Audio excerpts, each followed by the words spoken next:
Nyanyikanlah lagu pujian kepada Tuhan.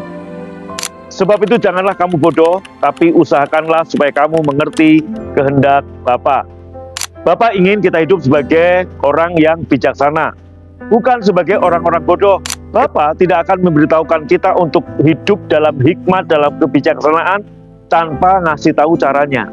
Itulah sebabnya firman-Nya berkata, sebab itu janganlah kamu bodoh, tapi usahakanlah supaya kamu mengerti kehendak Allah. Jadi apakah kehendak Bapa selamanya? Dua ayat berikut memberitahu kita bagaimana mengenalinya.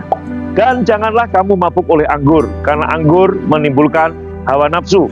Tapi hendaklah kamu penuh dengan roh, dan berkata-katalah seorang kepada yang lain dalam mazmur, kidung pujian, dan nyanyian rohani. Bernyanyilah dan bersoraklah bagi Tuhan dengan segenap hati.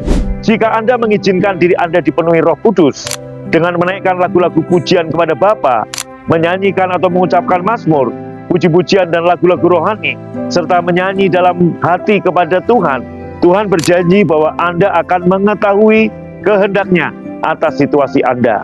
Anda kemudian akan mengambil hikmat untuk memutuskan dengan bijaksana apa yang harus dilakukan selanjutnya.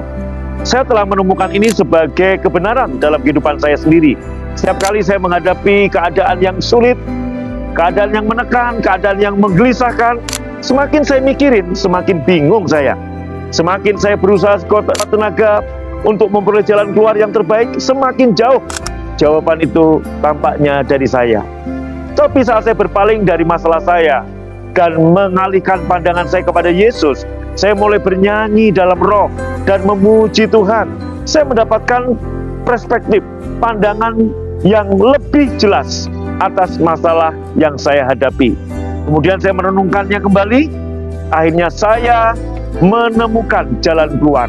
Saya juga menemukan gugahan dalam hati saya untuk mengambil keputusan-keputusan tertentu yang pada akhirnya ternyata lebih baik dari apapun yang saya dapat pikirkan sendiri. Jadi sahabatku, naikkanlah lagu-lagu pujian kepada Tuhan. Entah dalam saat Anda sedang senang, ataupun Anda sedang mengalami masa-masa sulit, masa-masa sedih. Karena saat Anda memenuhi mulut Anda dengan puji-pujian kepada Yesus, Yesus akan memimpin dan menuntun Anda dalam semua masalah kehidupan Anda.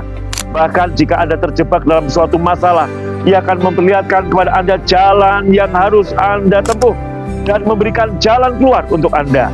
Bagaimana caranya? Anda akan memperoleh hikmat dan pertolongan yang Anda perlukan. Renungkan, saat Anda memenuhi mulut Anda dengan puji-pujian kepada Bapa, Bapa akan memimpin dan menuntun Anda dalam semua masalah kehidupan Anda. Maka pagi ini, mari kita awali dengan pujian penyembahan serta ucapan syukur kepada Bapa yang memberikan Yesus untuk kita. Bagaimana mungkin Bapa tidak memberikan jalan keluar dan menolong kita? Coba mari naikkan syukurmu kepada Tuhan. Ku berterima kasih buat kasih setiamu dan seterusnya. God bless you. Shalom.